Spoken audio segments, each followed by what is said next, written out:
Siguro tayo sa plano natin, Sofia. Ayaw na sa akin ni Michael. Hindi pwedeng mabaliwala lahat ng plano ko. Hindi pwede! Lisa, magsimula tayo ulit. Gawin na natin tama lahat.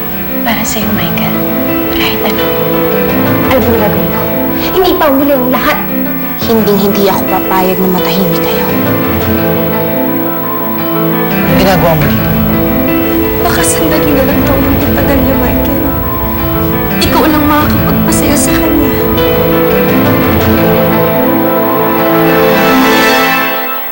Alam mo, may napapansin ako sa'yo, Eliza. Parang blooming ka, nag-glow ka, you know. Don't tell me okay na kayo ni Papa Michael, ha?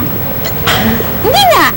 Dali, ikwento mo sa akin. Naglabing-labing na kayo. Dali, ikwento mo. Bilis Uy, ano ka ba? Nakakaya naman kay Luis. So, pwede ba? Sige, ikaw yung bibig mo, ha? Sorry, ah. Eh, kasi naman, Papa Luis, huwag ka na magselos. Andito naman ako. Hoy, may asawa ka na, ha? Tigilan mo yan. Joke lang ako. Palabiro ka rin, ha?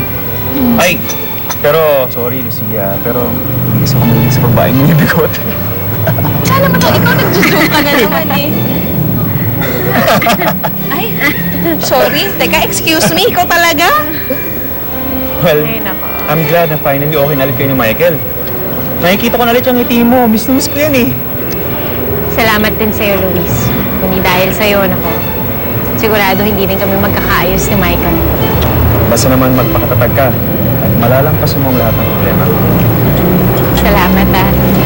Pero alam mo, nakakapagod din, eh. Para akong umaakit ng bangin na pilay. Pero at least ngayon, masaya na ako. Okay na kami ni Michael. Sana nga maging maayos ng lahat at pinagdarasal ko na wag muna ako magkaroon ng problema. Dahil gusto kong lasapin tong saya na nararamdaman ko ngayon. Ano?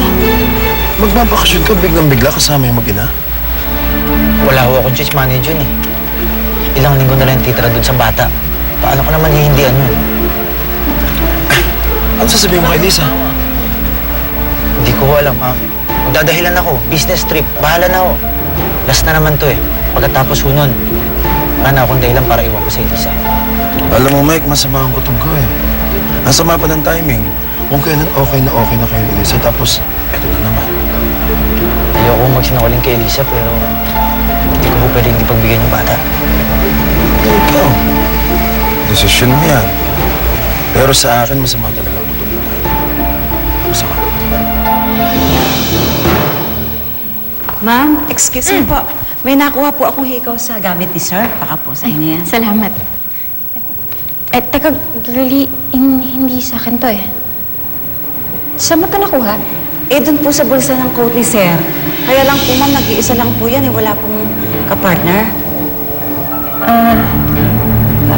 Sige, salamat. Sige po.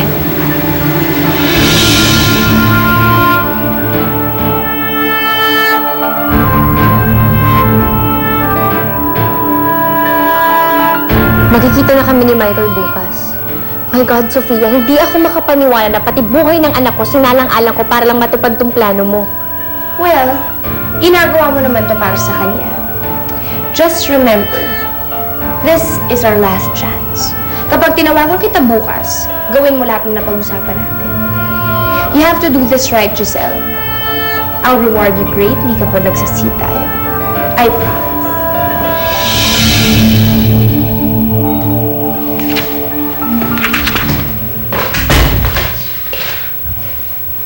Mahal? Meron lang akong biglaang business trip, ha? Mga ilang araw lang tapos babalik din ako agad. Saan naman yun? Kung saan-saan eh. Bigla kasi nag-push through yung mga investors dun sa resort complex. Tapos mag-o-clear kami sa mga lugar. Hassle nga eh. Alam mo, mamimiss kita ng sobra. Grabe to. Oh. May problema ba?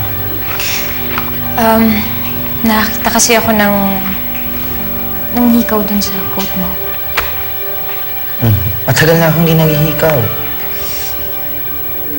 Hikaw ng babae. Eh, lalo naman di ako naghihikaw ng babae. Michael, seryoso ako.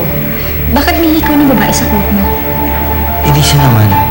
Hindi ko alam kung paano nagkaroon ng hikaw doon. Baka mamaya, nahalo doon sa labahan, tapos nalagay doon sa coat ko. Tinanong mo na ba yung mga tao dito? Michael, niloloko mo ba ako? Lisa naman, hindi ko yung magagawa sa'yo. Pangako mo sa akin.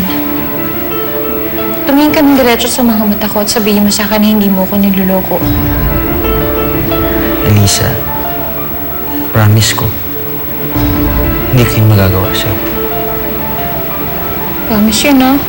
Promise.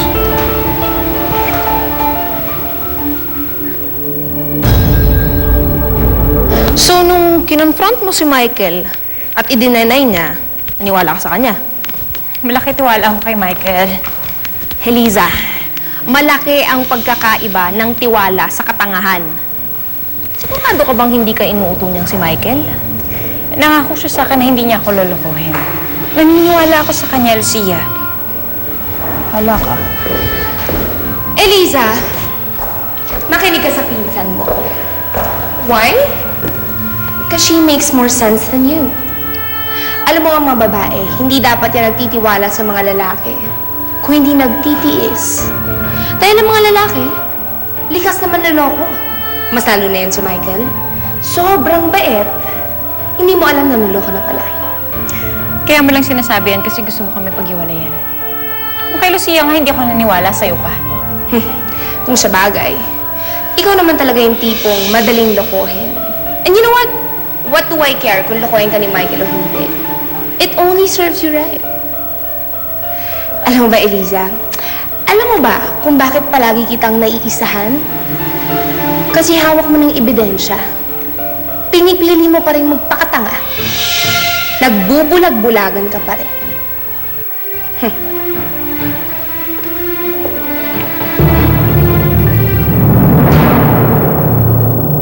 Nakalis na ako Tatawagan tsaka i-text na lang kita from time to time. Ihahatid na kita. Halika na. Huwag na. Baka mamaya pagdating ni Ninya, hanapin ka pa niya dito. Isi-send off lang naman kita eh. Lisa, okay lang ako. Tsaka baka matraffic ka lang. Mainip ka pa doon. Ha? Mamadali na, akalis na ako. Sige. Ingat kayo, ha? Tawagan mo ko.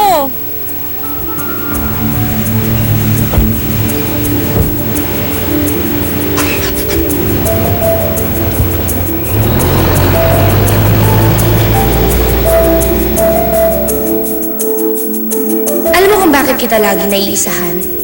Dahil hawak mo ng ebidensya, pinipili mo pa rin magpakatanga. Pinipili mong magbulag-bulagan. Albert, halika. Alis tayo.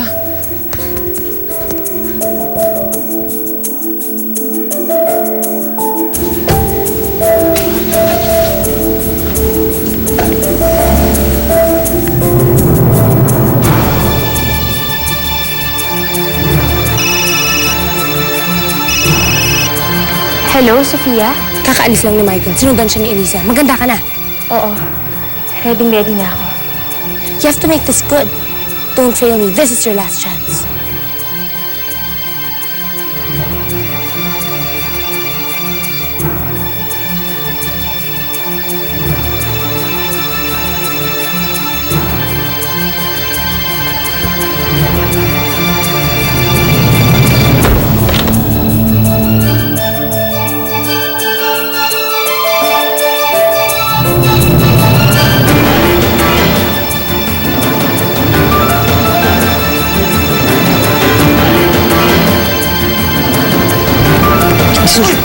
Walang niya akong babae pa! Aray!